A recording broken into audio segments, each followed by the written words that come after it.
What's going on, everyone? It's Justin here, and it is time for another What's in My Bag episode. So just about halfway through the year, I've done nearly 50 flights already, and we anticipate that it's going to be a very busy year of travel, and so I always like to share with you some of my favorite tips and tricks as well as favorite accessories when it comes to making the most of my travel experience. And for this episode, it is curated more towards a weekender bag, so something that is for 1 to 2 to 3 days at a time, or stuff that you can just fit in a duffel, and some of my favorite products that have come out recently for the summer. Right now, I'm at the NAMI project, and if you guys remember, I did do a video here last year, and it is one of my favorite places to come. It is about 4.5 hours from where I live by drive, and it is just in a little inlet where you have a lot of nature, lush greenery, the ocean is right there, some strong waves, and just the most incredible views, but it is also very anti-tech. There isn't a Bluetooth speaker, a TV, and so I kind of bring my own interpretations of that, and I also often film a lot of fun videos here. So as always, if you guys would like to win an item, just make sure you go ahead and drop a like, subscribe to the channel, and leave a comment down below with your Instagram username, and we'll be picking a winner and contacting you directly in 2 weeks and leaving a pinned comment as well.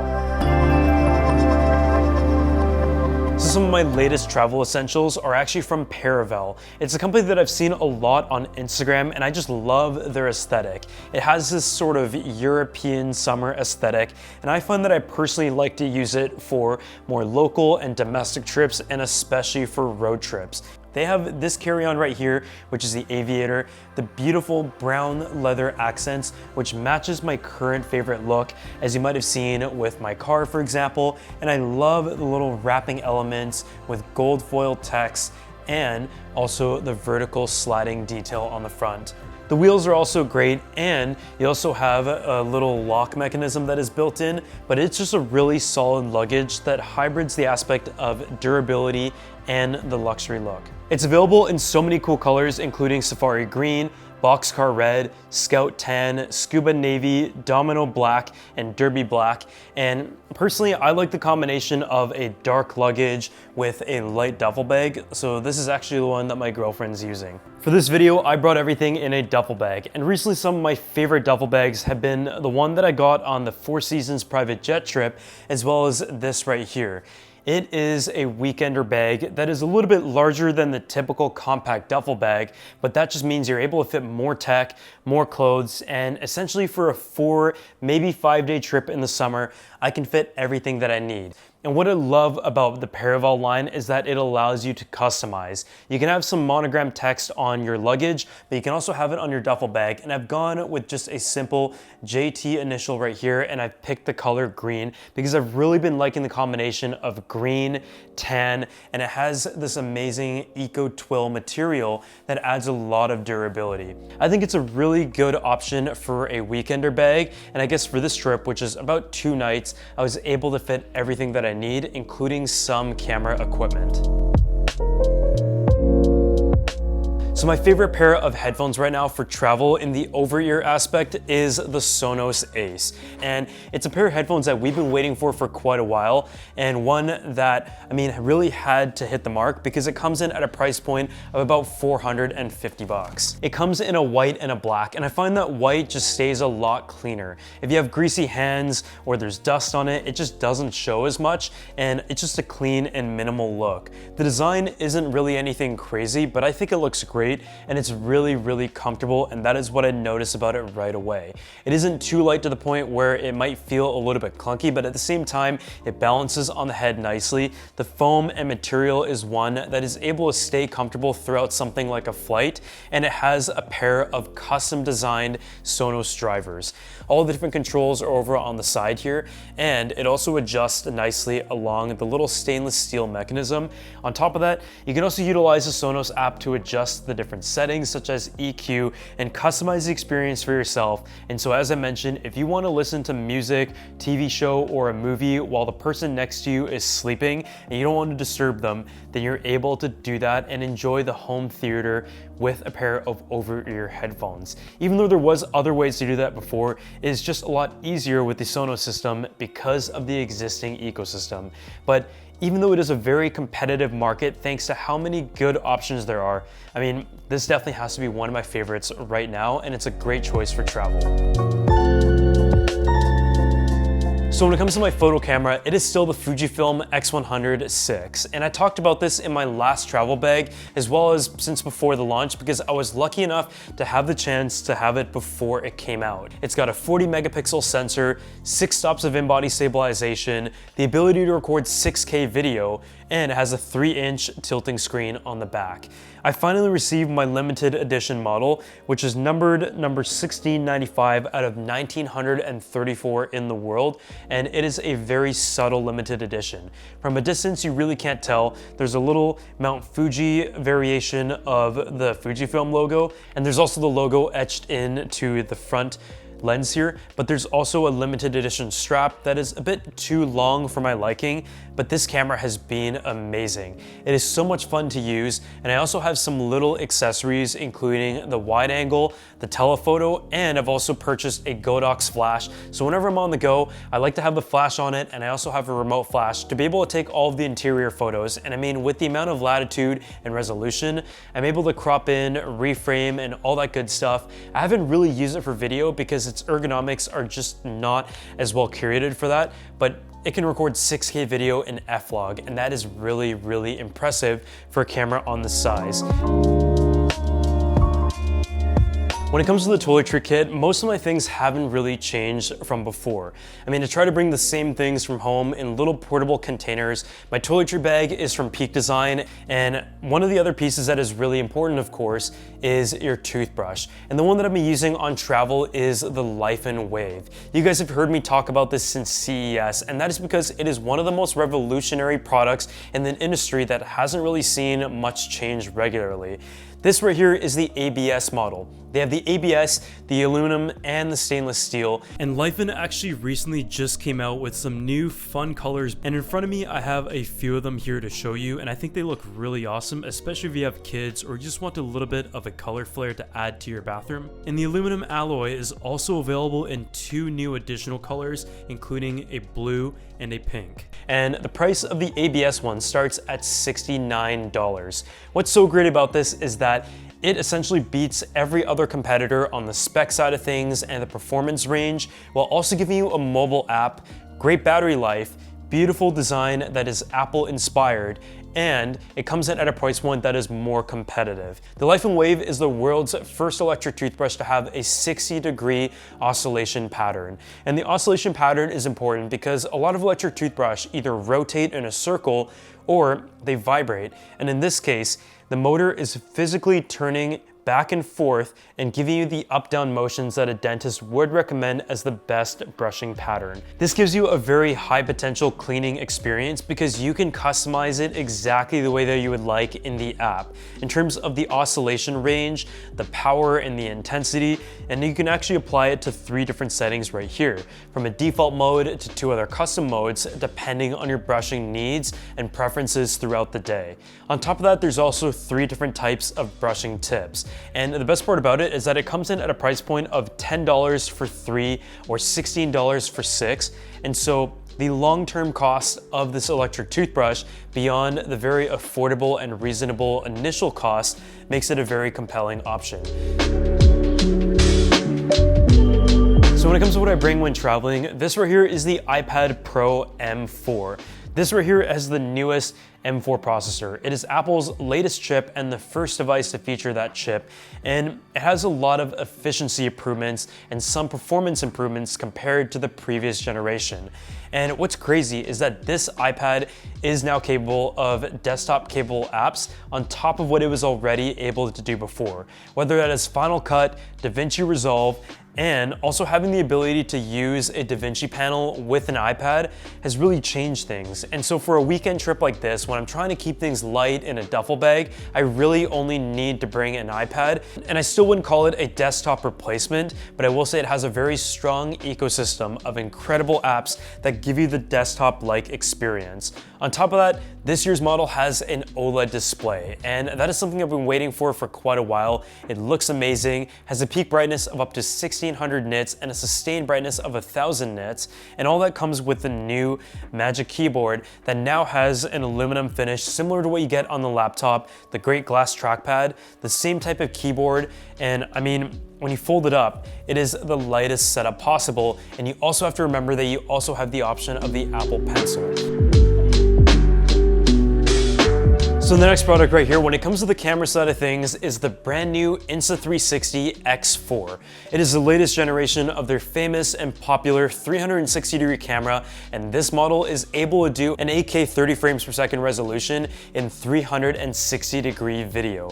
And the reason why that is so important is because even though 5.7K on the previous generation was pretty solid, having 8K allows you to crop, reposition, and stabilize the footage to another level. When it comes to 360-degree video, and especially action video, having more pixels is always better.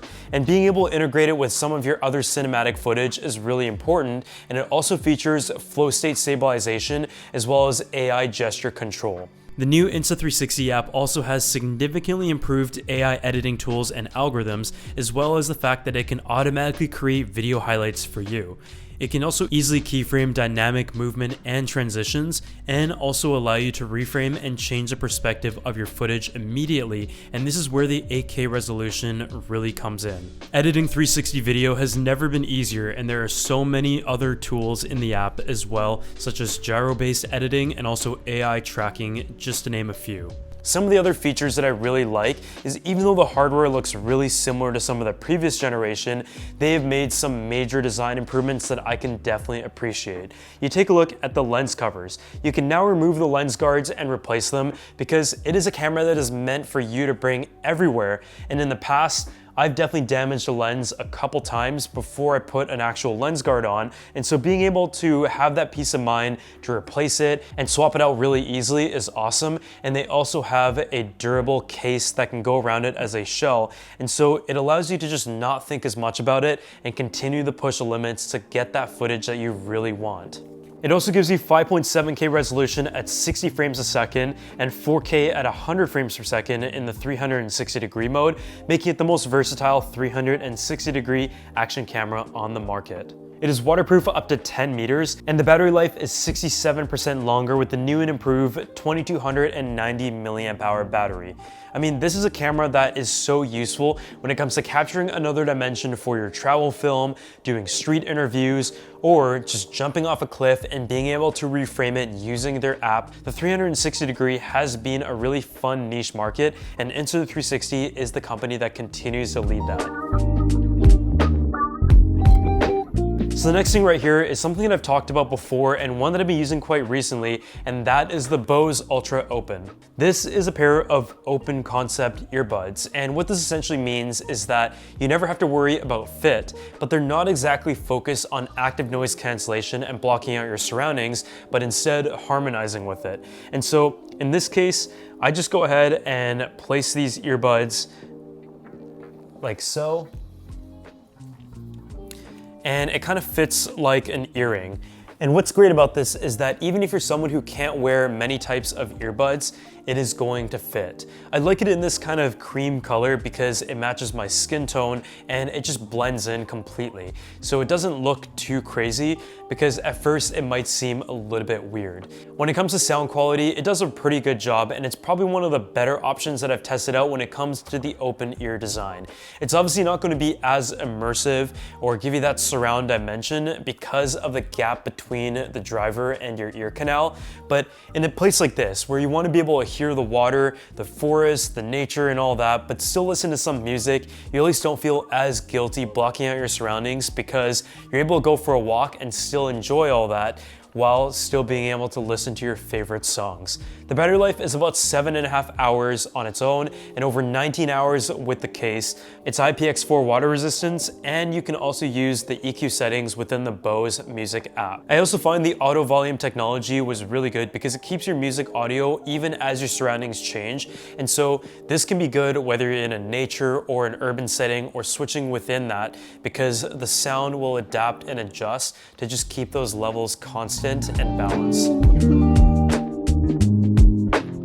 So because we're in the summer, what is my favorite pair of wireless speakers right now? And the one that I've been using lately is the new redesigned Beats Pill that has finally got its first update since 2015. I mean, I was graduating high school at the time, and so it has been such a long time, and with the whole revamp of the Beats lineup over the past few years, there's been a lot of great offerings with Apple's Touch as well. This right here is one that looks really similar to the previous generation. It's available in a fun red, a black, and a champagne, and it's the same original size, form factor, and design that everyone knows and loves, but the sound quality is significantly better. You still have the nice signature bass to it, but I find that it has a lot more power that is able to fill a room, but at the same time is great if you want to bring it outside. But the only complaint that I have is that it is a mono speaker, and so it doesn't give you that stereo effect or true stereo effect that you would get on some of the other offerings out there. You can use the amplify and the stereo listening modes, which definitely helps, but the dual drivers definitely do a really solid job. For the price point, I would say that it is really competitive. You do pay a little bit for the Beats brand and the design, but it is relatively comparable when it comes to sound quality to some of my other favorites, which come from Soundcore and also the Sonos Roam, which was my favorite for quite a few years, alongside some of the Bose offerings as well. Just like headphones and just like earbuds, there are so many great ones nowadays, but when it comes to battery life, you can get a 24-hour battery life on this. It is also an IPX7 water resistant rating, and I love the soft touch feel along the side as well. And all this comes in at a price of just under 150 bucks. On the topic of Sony though, you guys are watching this video on the Sony A7CR, and it's a new camera that I picked up because I was always trying to find a camera that had photo and video capability. And for years I had that with Canon 1DX as well as with some of the Sony setups, but I had switched over to the Sony FX3 and the Sony FX30, which is still my favorite video camera that I can recommend to the most people out there. The Sony A7CR though, on the other hand, does have a few little quirks. Aside from being able to shoot 4K video in S-Log3, have the stabilization, but on top of that has AI autofocus and the ability to take photos at 60 megapixels. It is a powerhouse, and it comes in at quite a high price point, but it has all the amazing features, and so for any vlogger out there who's looking for photo and video, the Sony A7CR is one that I can recommend. And even though the Sony A7 IV and the A7R and the A7S is great, it just isn't as portable, and that is why I love the A7CR, and so I definitely recommend it if you're serious about both photo and video. My go-to laptop though is still the MacBook Air M3. It's a laptop that I've been using every single day for work, and I find that nowadays when I'm away on travel or vacation, I just need to respond to emails, access files, and stuff like that. But when I'm at home, I need the powerhouse computer, and that is the Mac Studio. And so I haven't really found the need to have like a MacBook Pro or anything with me at all times, despite the portable power. And even on the past few trips, I was able to edit reels and stuff on site on the MacBook Air with no problem at all. It's just so light, so beautiful. I still love the redesign, and the only real disadvantage that I find is that the screen is just not as bright as what you get on the XDR variants on the MacBook Pro.